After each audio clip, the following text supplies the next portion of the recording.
What's going on, guys? Welcome back to the channel. More photos have leaked, this time of the 2025 Harley Davidson Lowrider ST and Lowrider S model. Let's get into it. We are obviously in leak and rumor season as the new models will be dropping in about 2 weeks. There's tons of speculation, but I believe these photos to be 100% real. So as most of you probably already know, Harley Davidson released some of the 2025 models. They are live on the Harley Davidson website, and a lot of dealers have started to get theirs in already. Tim's Harley Davidson, where I shoot all of my content, will be getting theirs tomorrow, Tuesday the 7th. I think they're gonna get about 18 models, so I'm gonna try my best to show you guys all of those new colors. And I say that because the models that are showing up currently are carryover models with no change other than the color. However, based on these photos, it seems like that's not going to be the case for the Lowrider ST and the Lowrider S, which I am very excited about. If you watched any of my other videos, my predictions for 2025, I said Harley really needed to do something with their Softail line, as I felt it was getting pretty stale, and I think they've done a pretty good job based on what I see in these photos.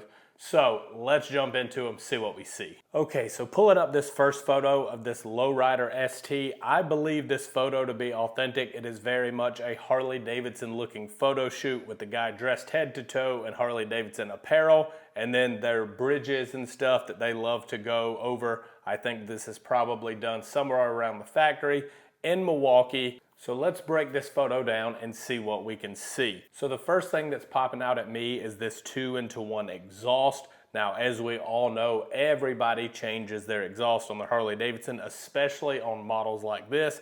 Typically, guys buying these kind of bikes want it to make a lot of noise, so you gotta get that factory EPA exhaust off of there. But the bigger thing that this has done is allowed them to make the exhaust side saddlebag bigger. Well, I would imagine probably the same size as the left side of the bike. So now you have two matching saddlebags. From the side, it didn't look that bad, but from the back, it bugged a lot of people, myself included, that the bag was smaller. And then obviously you had a little bit less room for your stuff.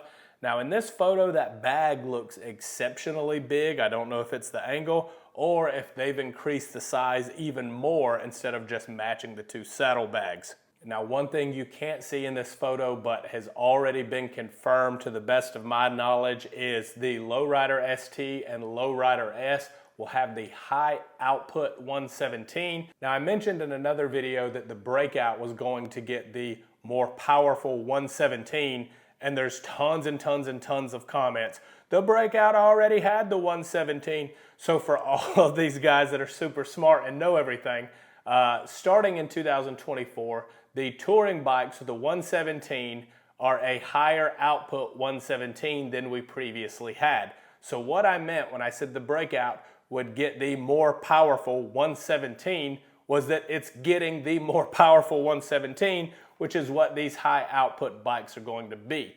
So I have a photo of the Breakout with the new air cleaner that's on the touring bikes, which led me to believe it's the high output 117. There's been photos of the Lowrider S with the high output 117 badge on the air cleaner. So the question is, does the rest of the Softail line get it? I'm saying no, because I don't think it makes sense for a Heritage, a Fat Boy, a Street Bob, and the Softail Standard, if it somehow survives another year, to get that high output 117. So I think the Breakout, Lowrider ST, and Lowrider S are the only bikes that are going to see this. Moving on. As far as the color, it's a dark gray color. I believe this to be that Iron Horse metallic, so it's a gray with a lot of flake in it. I really, really like that color. It's an $850 upcharge on the touring models that come in that color. So if I had to guess, it's probably going to be about $650. Could even be the $850 upcharge for that color. I think it's worth it. You're never gonna paint a motorcycle the quality that Harley does, and you can rag on Harley all you want, but 9 times out of 10, their paint is really on point. So I'm a fan of this color, especially on this bike. Now, one thing I want to point out is whatever this is here in the windshield. Now, is this a some type of GoPro camera? What are we looking at? That little black circle behind the windshield? We don't know. I've been saying for a while now, I really want the Softail line to get the Sportster S gauge with all that tech built in. A lot of people don't like the gauge, period. They don't even want a digital gauge. They want the regular analog speedo that was coming on the Lowrider S's several years ago, and I get that, but I think to stay competitive, they're gonna have to do this. Indian and other manufacturers have been doing it for a while, so I think without looking like they are falling behind, they're gonna have to do something. I'm skeptical that what we're seeing is the gauge. That doesn't mean you're not getting a new gauge or instrument cluster setup on this bike. It just means that I don't think personally that that's it. So let's move on to the Lowrider S. So this is the 2025 Lowrider S in what I believe to be the brilliant red colorway, and I think again a really great choice for this bike. Let's dissect this photo. You can see that same 2-into-1 exhaust, which makes sense to share them across the platform since these are virtually the same exact bike. Now, like I said with the ST, obviously most people are taking this exhaust off. However, I think it makes sense because it makes this bike look significantly better in my opinion. You see more of that rear wheel. Most people that put exhaust on this bike that have any taste are doing a 2-into-1 pipe. So I think Harley was right to put it on this one as well as the Lowrider ST. You can't really see it well in this photo, but there's also some kind of big bump right there behind the fairing sitting on the handlebars. What kind of gauge is this? We don't know. So the Lowrider S had that small digital gauge, which I have on my Softail Standard and really, really enjoy. However, I do want the bigger digital gauge. And I've got a feeling that we might get something like that for 2025.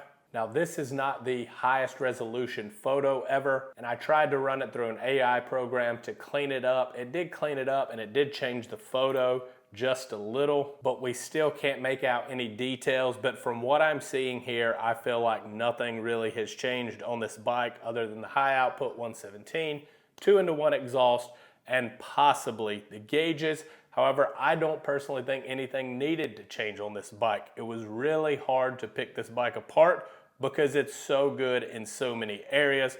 5-gallon gas tank, dual disc front brakes, inverted front end, really clean, nostalgic Harley Davidson lines.